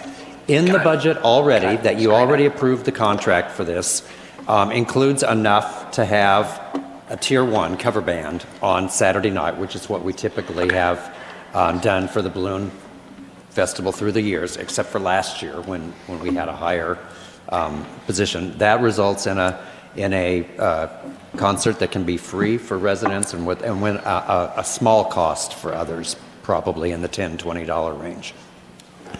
However, based on the discussion that we had at the last meeting and wanting to make sure that the event didn't seem to be a step down from previous years and things like that, we did work with Sound Skills and develop some alternatives for you to consider. That would be a higher cost for the acts that would be possible, which then correspondingly would result in higher ticket prices to help offset a portion anyway of the cost for this. So Ryan Hunt has been working with Sound Skills on these items, and he's here to present the options for you, and we'd just like to receive some feedback. We don't have to do anything. We can stay with the budget event, but if you want to pick it up a pace, there's some alternatives for you here, and we'd like to hear your thoughts on that. So, Excuse me 1 minute. Charlie, just so I understand it, last year we had Leanne Rhymes. Was that in the Tier 1 budget, or did we pay extra for? We paid extra for that, and that was the 10th anniversary, and that was a decision that was made at the time the budget was developed for that year to put in additional funding for the 10th anniversary. So we did, that would be equivalent to, I think, a Tier 2 like 72,000 or something like that? Yeah. Okay. All right, thank you, Charlie. Hello, Ryan. Hey, thank you, Mayor Pro Tem, City Council. It's good to be with you. I think the city manager queued it up really nicely. This I would advertise more as a study session presentation with an action item component to it. It's really exploratory in the sense to give you all options. I really am interested in your feedback on this. We've certainly done it the Tier 1 route, which is staying within budget with the cover band, and we've had a successful festival. There's no reason to think that we wouldn't have that this year as well. But I did ask Sound Skills to crunch the numbers, get some data back. You see in the staff report, we outlined some ticket revenue estimates. That was all based on software and programming that they provided. So wanted to kind of show you what it all looks like. But as you'll notice in the recommendation of the staff, I don't endorse a tier specifically. I'm really looking to see what you all think and get your feedback and go from there. So the Balloon Festival, as the city manager mentioned, is certainly part of our Goal F, which is in the strategic plan to promote additional community events and celebrations. It is our longest running signature event and festival, and certainly represents cultural diversity, our international showcase. We have an audience from all over the country and the world for this one. We've had residents and visitors from Canada, from Scotland. We've had pilots from Belgium, from the Czech Republic. So continuing to promote Cathedral City as a destination for tourism and foot traffic for our local small businesses as well. So, building on our success, which can, come a number of different ways. This is the 11th year. I consider that certainly a successful run of a festival. But we did successfully host Leanne Rhymes in 2024. I did receive some questions and feedback about the revenue generation. I think I mentioned it at a public meeting before, but it was a little less than $50,000, a little over $47K was the revenue generated for Leanne Rhymes. I can go into a number of reasons why I think the experience would be enhanced from a revenue standpoint, namely the ticketing software that we used, which was pretty dreadful, if I can say so myself, and be honest. It was something that I inherited and went forward with, but I think we certainly would have better, we really have an event producer, I think, for the first time running this festival, so I think we could certainly clean up the ticketing and make it more appealing there. But Queen Nation, through your creativity as a council, and appreciate your approval of kind of merging tastes and sounds to have a Friday night lineup of Radio Ready leading off, and then Queen Nation, which is a terrific cover band in LA. Both the event organizer and myself have seen them live. They really do a great job, and I think will be a nice addition to Friday night. And then obviously that builds a strong foundation for a Saturday headliner enhancement. So Tier 1 is obviously staying within the current budget. So if that's where council decides to move forward, we'll keep on working as we have been for the last several months. I think, as you all know, we have it has been an unusual year with the late RFP process, with some of the distractions that we've incurred, unfortunately, as part of this festival. We're running as hard as we possibly can to make this successful, and I know that even as we're rebuilding, I have full confidence that Sound Skills will be able to deliver. We are making good progress on pilots and securing it, so I feel like for the last month or so, I feel like we're getting back to normal a little bit from a planning standpoint, which is nice. But I wanted to mention that these tiers 2, 3, and 4, I think last year we learned a lot from the Leanne Rhymes. It was okay. It was $80,000 to answer your question as far as the securing that act, but that really came with AV and additional enhancement to the amphitheater, and so we built in those costs in these projections for the tiers. So it's not one of those, oh, surprise, it's 20,000 more. We're really looking at, especially on Tier 2, the mid-level 80K, it's really an act for about 50, 60, and then the enhancements would be the remainder of that within that budgeted scope. And remind the public listening, what is a level 2, name 2 bands that would be a level 2, do you know? Yeah, I've got them on the I list. know, I just wanted them to be able to hear. Yeah, I'm going to go through them all now. okay. Yeah, I've Oh, got you some know that. suggestions. Okay, Yeah, great. absolutely. Okay, great. Yeah. So tier one, I'll just kind of roll through this. I think you know, would be a continue on the investment that we've already made in the festival that you all have approved as part of the budget. A high quality, cover tribute band similar to Queen Nation that we've secured. We had ABBA-FAB last year. Certainly would have liked a little more time to promote them. I think they had a better crowd for Taste and Sounds, which was nice to have them there. But it maintains our proven entertainment model. We've been successful for 9 out of the 10 years doing this, and so it would also allow us to have free admission to all Cathedral City residents and have a really modest non-resident ticket price of $10 to $20. Tier 2. So the potential artists, to answer your question, Mayor, Gavin DeGraw, Neil McCoy, Better Than Ezra, Bowling for Soup, and Tracy Bird. Tracy Bird and Gavin DeGraw, I think, piqued my interest the most as far as their social media following and engagement based on their price, which was more reasonable than some of the other acts. We think that country music is kind of a hit for this festival. Could be a genre that does really well measuring the demographics and what we've seen. I mean, LeAnn Rimes obviously has a country pop feel to her as well. But they have strong regional recognition, this group. The revenue potential, we're estimating 40 to 75K. We made 47K from the LeAnn Rimes concert last year, so that would fit into a similar revenue potential. I can explain why I think it would be better if we did it this way again.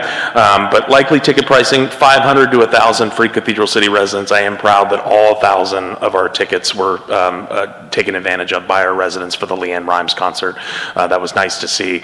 We had a good partnership with the Ace Club over at the casino to get foot traffic in there. They had to register and sign up, and they got really good data back for that as well. So we would be exploring a similar option if we went that route. But you can see the ticket prices there that are suggested, similar range to what we charged for the LeAnn Rimes concert.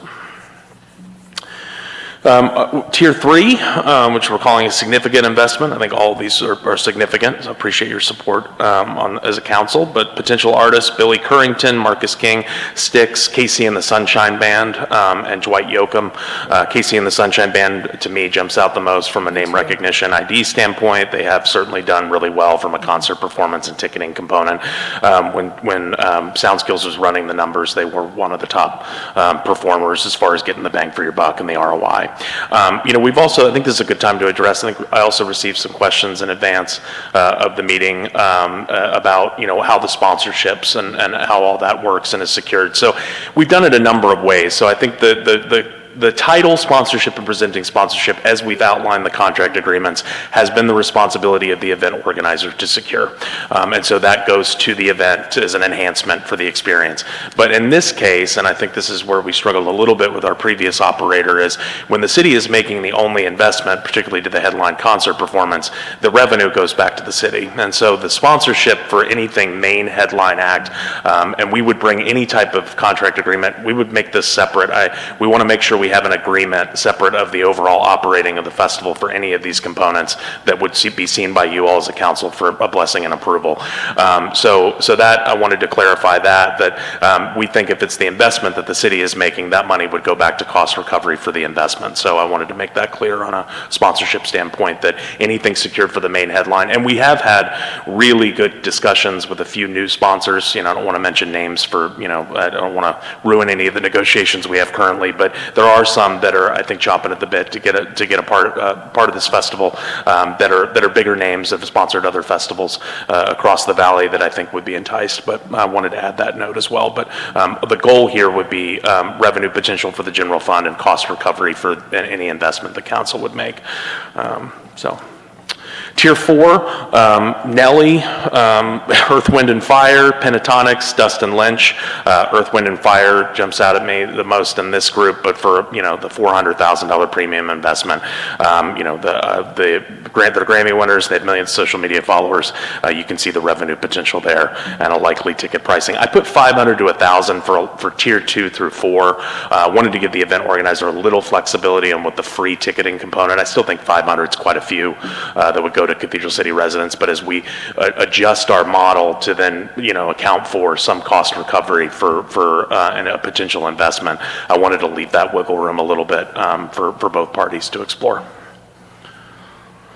So I think the benefits across all tiers, not just 2 through 4, but 1, obviously making an announcement for a headline, if it's cover band, we've certainly had success with the Dream Boats and Pack the House at Tastes and Sounds. The idea is to increase festival attendance and get vendors, people spending more money, right, inside your venue, inside the amphitheater, build more foot traffic to go to Luchador, to go to Trilusa, to go to even the Mary Pickford Theater. I've seen people double up and go to the festival and do a movie. I'm leaving out plenty of our fine dining, Brunch 101, Desert Thai. That's the goal, is really to bring more foot traffic into our downtown. And I think it was actually Councilmember Gutierrez last year at the Saturday night. I remember he was like, I couldn't find any parking. He was like, but he wasn't mad about it. He was like, this is great. I mean, that's the goal of what these festivals bring, is an economic revenue component in the economic development side. So certainly appreciate all the work that our economic development team and Andy Firestein's been really supportive on this process as well. So revenue generation, I think I've mentioned a lot of this, but I can't hammer home enough how a better ticketing system I think will be. I mean, we had so many drop sales from people who just gave up on the Tickeria system that I've made sure is buried and will never come back into existence. So we will have a much better ticketing component with that. Agua Caliente Casinos is merging with Ticketmaster.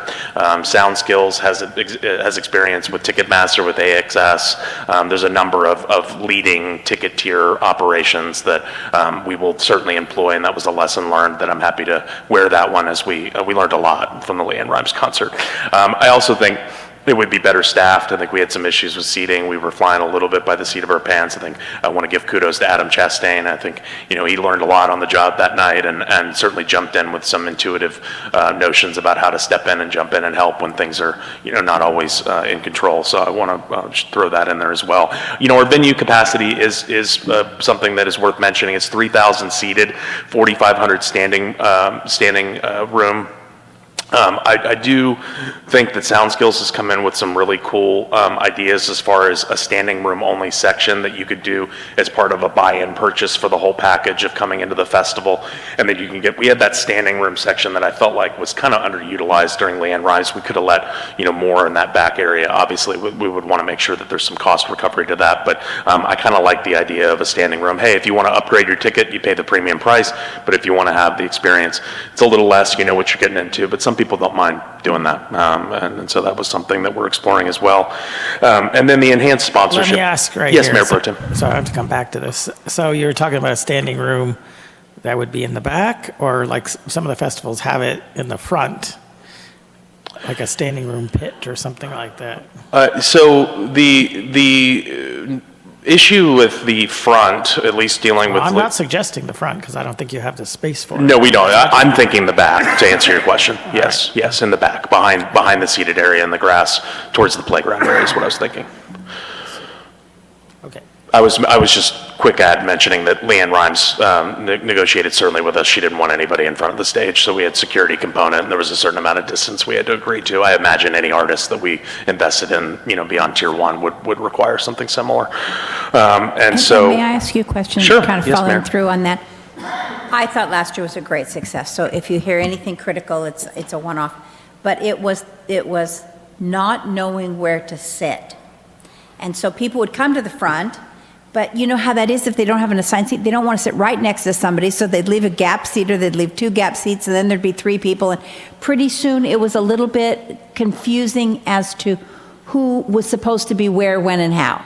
Yeah. What can we do to maybe have an escort or one person down there, kind of helping? Can I see your ticket? Here's where you sit. Not have a city staff clone a production team of 15 people. That I think we changed a lot of that with who we decided to select in our RFP process, quite frankly.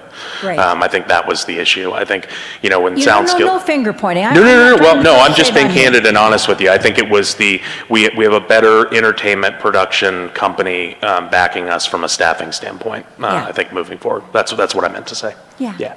100%. I totally agree with you. I didn't know if anybody had even noticed, but... No, they did. I noticed. Oh, yeah, absolutely. We got to sit Yeah, towards they the front, noticed. so Yeah, absolutely. I saw it. All I know is my sister sat in a better seat than I did. She's not part of council, that's all I know. Yeah, absolutely. No, I noted, totally appreciate that feedback, and I think we've received it before. Mayor Pro Tem, I think, mentioned something similar at a previous meeting. We certainly, from a seating. Oh, yeah, there were people fighting in the row behind me and trying to say they didn't know they were supposed to sit there, but they didn't want to move, and it was, absolutely. No, that's yucky, and we don't want to have to deal with any of that for sure, so. So our recommendation is really generic in general. It's to approve one of the 4 proposed Saturday headliner options for the 11th Annual Cathedral City International Hot Air Balloon Festival. Authorize a budget amendment for the selected amount, if necessary. Authorize staff to negotiate a shared revenue agreement with Sound Skills that we would be bringing back to the City Council for cost recovery where applicable, and authorize the Communications and Events Manager to pursue major sponsorship opportunities to offset production costs. I can tell you that last part is already taking place. Did we talk about shared revenue agreement? What does that mean? That's the contract that I outlined that would. That just means we just give them some revenue, or what does that mean? We certainly, that's part of the feedback that I'm looking for what I would bring back. So yeah, 100%. No, if it would be, full cost recovery, if that's the answer, then that's the answer that our event producer will live with. I'm bringing that into beer and food sales. We typically allow them to have, recovery of that, which is what we did for our organizer last year. I think that's fair. I would want even that outlined in agreement, which is what I mean to mention as far as revenue and recovery of cost. So I would think if you're thinking of, who to actually look for, and music-wise, I don't care what it country or rock or whatever, but it seemed like the 2 that, to me, that might fit our genre was KC and Dwight Yoakam.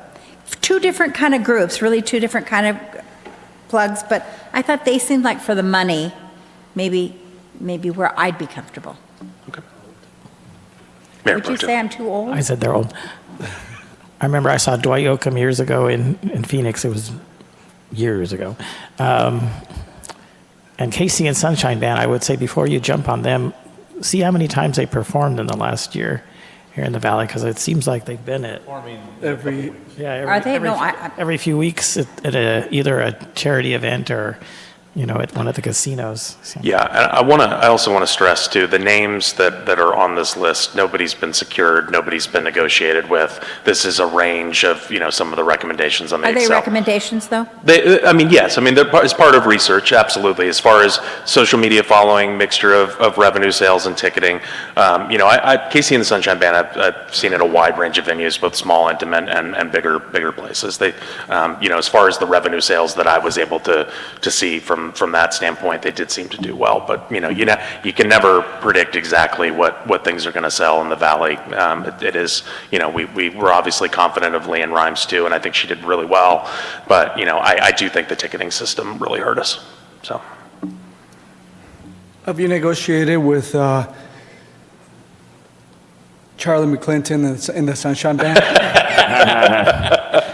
Well, if he will be willing to come out of retirement for that, we would be happy to have him. We'd have to get Charlie can sing, so Charlie has a great singing voice, so we would be happy to have him. So, Mayor, if you don't mind, let me start. So, when I looked at this, I have to say I was like, oh no, because I know in budget discussions there was an increase from last year, and Sound Skills wanted more of an increase, but you pieced together enough funding that we were ready to set to go. And I'm like, oh no, here we come back again for another bite at the apple.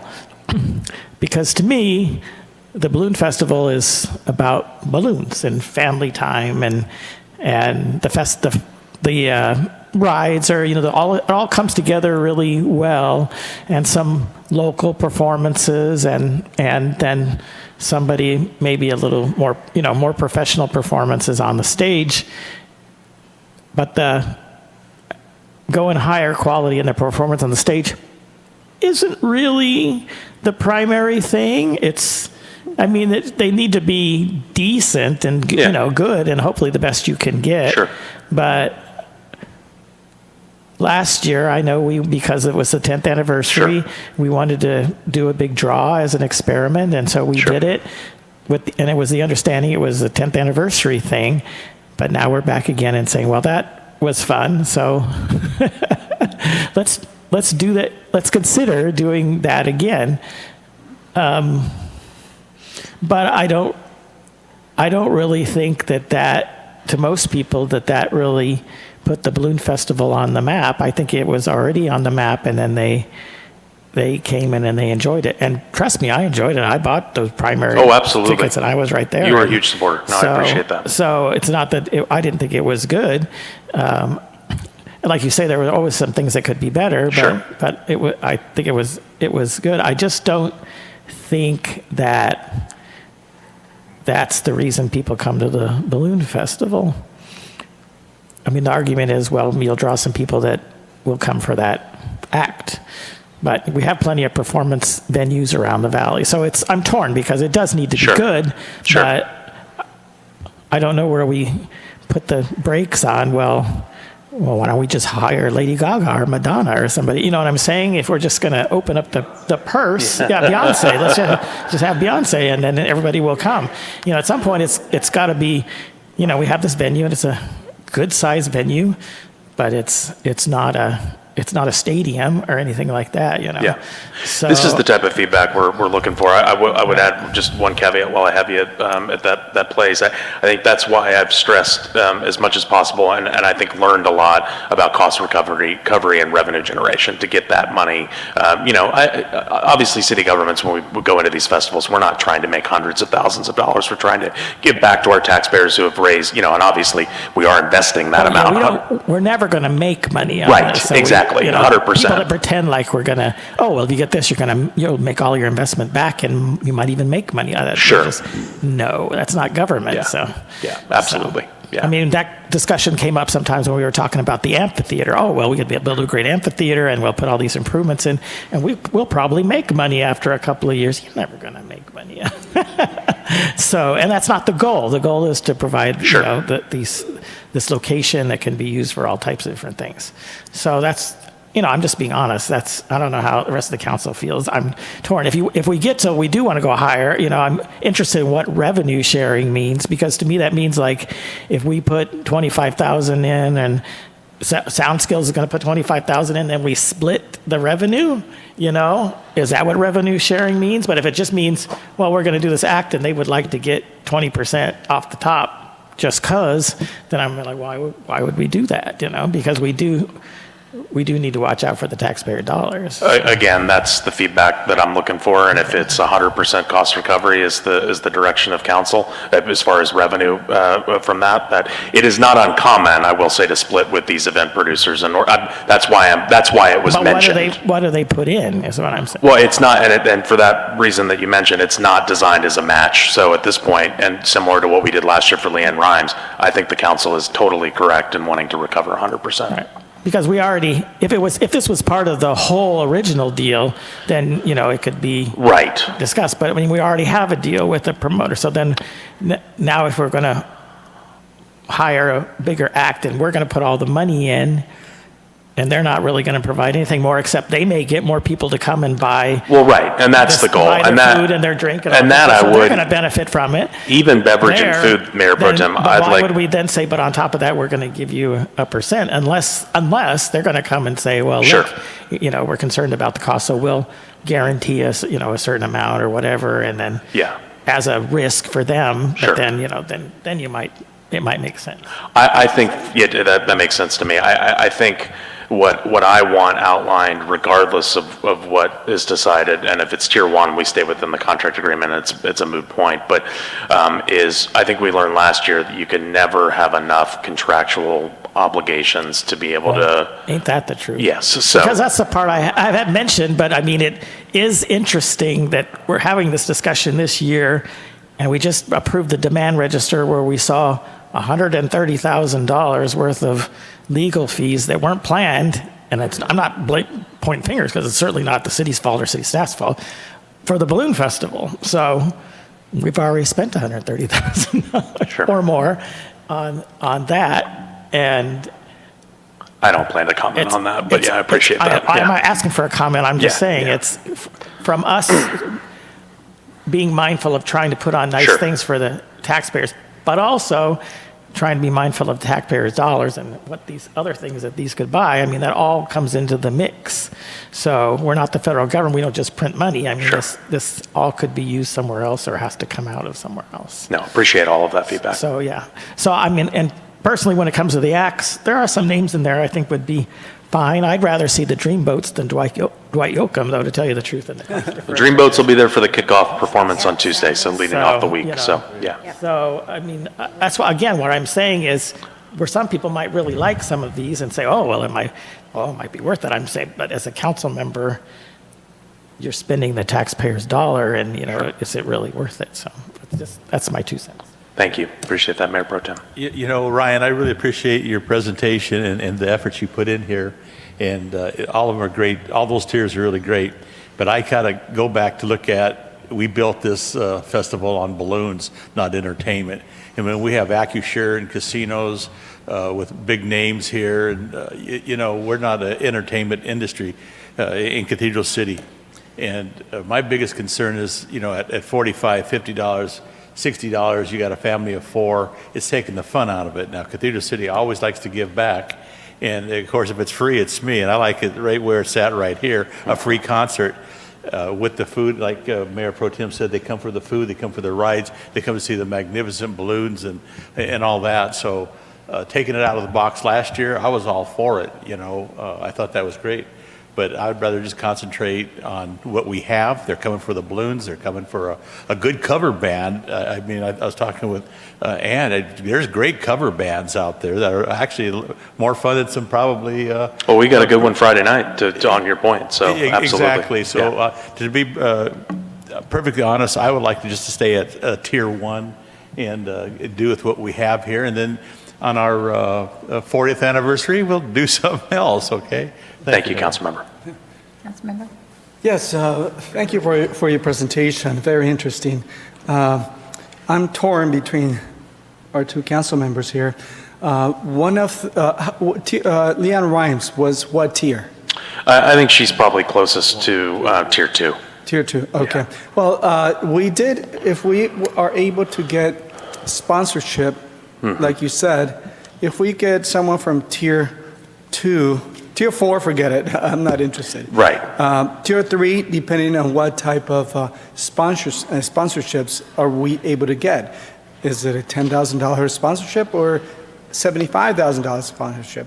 I think we would be looking for higher than $10,000. Yeah, I can tell you the range would probably be 30 to 40. Outlined in the sponsorship deck that I've received from Sound Skills that they've been marketing around to a number of different folks. I think it would certainly be more than 10,000. I can tell you that. So for Tier 1, there's no discussion. So the true discussion is between Tier 2 and 3, if necessary. And depending on the sponsorships that we're able to get, I will be interested in seeing what's going on. But I would not go beyond Tier 3, but depends on the amount of sponsorships that we are able to accumulate. That will be my decision. Otherwise, I will stick to maximum Tier 2 and get the sponsorships, whatever it is, because I do want to get also as much recovery as we can for 100%. The city. And like Councilmember Carnevale mentioned, we are a community-oriented city. So I also like to keep it as small as possible, make sure it's a community event still, but yet by bringing good acts that we're able to sponsor most of the cost, I think it will be a great event that many people around the Coachella Valley would actually be jealous of. I appreciate that feedback, Councilmember. Thank you. Yeah. I don't think this is a lay your hat on it kind of a thing, but I also like the idea of at a cost having a ticket price for some, so some residents get it for free and then other people pay the ticket cost, and being able to draw a larger Coachella Valley group, be able to encourage some of those other neighboring cities to come enjoy us as much as we go enjoy their events as well. And I think, I don't know if we did with Leanne Rimes or not. I was more of a participant at Leanne Rimes. I got kind of swept up in the moment. So I just know what I did that night. So, but I like the idea of a tier 2 as well, and getting the person that we thought, I don't know. I don't know about going to a 3. It depends if we got sponsorships. If we got sponsors, comfortable with 2, could be comfortable with 3 if we had that offset of the things. But I love the idea of giving our folks that once a year really, really big celebration. Appreciate that feedback. And I will stress, I do appreciate all this feedback. I think it's really, really invaluable. The Balloon Festival, it has graduated beyond a local event. Oh, yeah. 35,000 attendees over a weekend, a number of them from out of town. And that was the largest Saturday Night Balloon Glow attendance. And I think the concert did have a positive benefit. I totally understand all the feedback I think everybody's got a really great footing of kind of where they stand. I wanted to add that the growth and trajectory of the festival is something that we have to take into account, because I think we are starting to get some bigger eyes from some more corporate sponsors, and it has grown up, and I think that's a success story of Cathedral City. So We like that. So what is our current budget for the Balloon Festival for this year? it's 175,000. So I'm saying that so I know, but also just to point out that we're not saying that it's not worth money, because we've already put 175,000. Certainly didn't imply that or mean No, to. I don't Yeah, think you did. It's just making sure we're transparent. And we're also getting some sponsorship from maybe other people or other entities. No, that goes to the promoter. We're not making any cost recovery on that 175. Well, the presenting sponsorship is what is outlined in the agreement with the event organizer. The sponsorships that would be secured for the concert, as I mentioned at the beginning of the meeting, would go back to cost recovery of the investment the council made. I think and it's outlined in a provision now in the updated contract that the Saturday coming back to you all, it gives you the purview whether you decide to do that or not. So that cost recovery of any sponsorships that would be secured for the headline act, separating that from the presenting sponsor, it would go back to the city. Yeah, but I thought he was asking about the 175 and then saying, but we're going to get some of that from the sponsors, and the answer to that is no, we don't. Correct. We don't get any of that. On the presenting sponsorship, that does go to. Now, I can tell you, we've never had a presenting sponsorship that wasn't spent. I mean, it was spent on the festival, so I just want to make that clear. But yeah, go ahead. Thank So you. you're just saying if there was extra funds, or if there was funds left over, it would go? No, I'm saying that if a concert act is approved, we would go out to try to secure sponsorships to recover the investment the council makes and then go back to the general fund. And does that seem doable? It does to me, but obviously until we know they act, we can't really go out and sell. So Well, you are our events person, so we're gonna kind of lean on you to lead us here. a little. 100%. Yeah, absolutely. Absolutely. Thank you, sir. I Thank you. appreciate that. Anything else, council members? Get out of Did you here. get enough information that you needed from us? Well, I do think we have an action as part of the city manager. I don't know if you wanted to, it seems like we're at 2-2 to me, so. And Councilmember Lamb is absent, so. That darned Rita. If I could, I wouldn't have no problem going to a tier 2 if you could give us some names that, besides just these here. I think that's affordable, and I think it still would be affordable for our residents, okay? But I don't think I'd go past tier 2 either. But Leon Rhymes was good for tier 2. I think if we just even kept it there, I would be agreeable with tier 2, but nothing more than that. I mean, the 400,000's out of the question. Unless, I think unless Taylor Swift comes or something. Or Beyonce to the city managers. Unless we Yeah. get What's wrong with you people? big sponsors. So at some point it becomes a gambling thing. It says, well, if I put this much, if I buy this many lottery tickets, I can win this much. If I buy this many, so tell us, am I going to win or am I going to win? You got to make a decision, and then he goes out and does the best job he can on getting sponsors and acts. And he'll do the best he can. I don't want to speak for you, but I know you'll do No, the I best you appreciate can. that, Mayor Pro Tem. Yeah. So I don't think you should, but I don't think anybody should be eluding themselves by saying, well, we'll get this much back in a sponsor or we'll get this much back in ticket sales. You have to plan to spend the whole amount, knowing that you'll probably get some back, but there's no way of knowing that until you actually go through with it. You know, and keep in mind, we're an amphitheater. You know, God forbid it rains, we're out that cash and no ticket sales happen. The force de majeure in the contract was it gave us a pretty good option there in the Did Leanne they? Rhymes. We would negotiate that with the artist. Okay. So as far as weather and acts of God and all of that stuff, we would be protected. All right. I'll definitely, Eric's office reviewed the last agreement with Leanne Rhymes. They're not going to have anything that goes missing on that for as far as protection. And it was interesting that with the new ticket process, you say would be a win-win.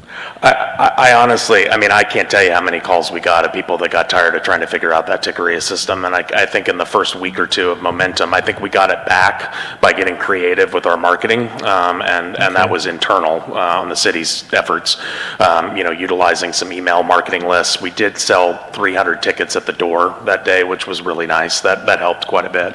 But yeah, I mean, it was an 80,000 act, with 100,000 obviously that you all authorized. And Mayor Pro Tem is right to ask the question. It should be transparent on the revenue. We made 47,000 and a little bit more, little bit of change from the Leanne Rhymes with the faulty ticket system. I'll be okay with Tier 2 maximum myself. Okay. Like Mayor Pro Tem mentioned, if we have to fork out the full amount of $175,000, hoping to get sponsorships, not knowing, I'm not very certain to support I appreciate that. Yeah, So, thank you. Tier 2 max, yes. Okay. All right. Thank you all. Thank you. Mayor Ross, Yes, I ma'am. do have one comment that I received for the record. Thank you. The following comment was received for the record, provided to the members of the City Council, and made available at the entrance for public inspection. Sunshine Herrera provided comments related to the proposed budget amendment for the Balloon Festival. Thank you so much. And they're both out there. She gave 2 comments tonight, didn't she? And I would like to reinforce that the agreement, the revenue sharing agreement, which is probably the wrong word for it, will clearly outline, who gets what from everything. And the direction is clear that the sponsorship dollars come to the city, the ticket revenue would come to the city, what would probably go to the to offset the cost, because they will be providing staffing with some of the things that we mentioned in terms of helping with the seating and things like that, would be the beer and the drinks and the food revenue. That basic framework, and we may even ask for a percentage of that. So And Mayor Ross? we'll bring that back to you. Mayor Ross, because the recommendation does say to approve one of the tiers, Yes. can we do a motion so that we can finalize that Tier 2? So let's ask the attorney, do we need to because we're not really approving a contract, or are we just giving direction? There we go. I do think you should have a motion to clarify the direction. I think this is going to start a process of going out and looking for an act and finding sponsors predicated on whatever level that you're doing. And we're taking a meeting A off. contract will still come back to you again, but I do think a motion and a vote is in order. And we don't always have to go with it. If we can always rescind our motion, right? No, and not go with it. Review at some point in time before we sign a contract. Okay, that's fair enough. I'll make the motion to approve Tier 2. Okay, we have a motion by Councilmember Gutierrez and a second by Councilmember Carnevale. Please vote.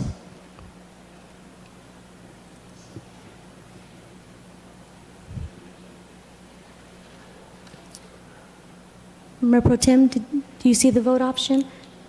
Do you want to verbalize your vote? It didn't come up at all. So. My vote is no. Nay. Okay. And motion carries all ayes with Councilmember Mayor Pro Tem Gregory voting no. I see it there.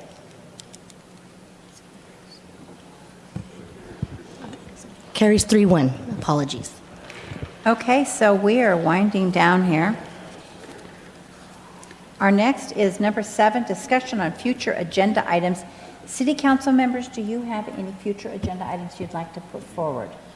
I do not. Well, that was easy. None of us do. So we adjourn at, are we going back into closed session? We're going back. We have one item of closed We are, session. we have that one item, right. So we are going back into closed session. When we come out, we will adjourn the meeting, but not until then, so everybody sit put.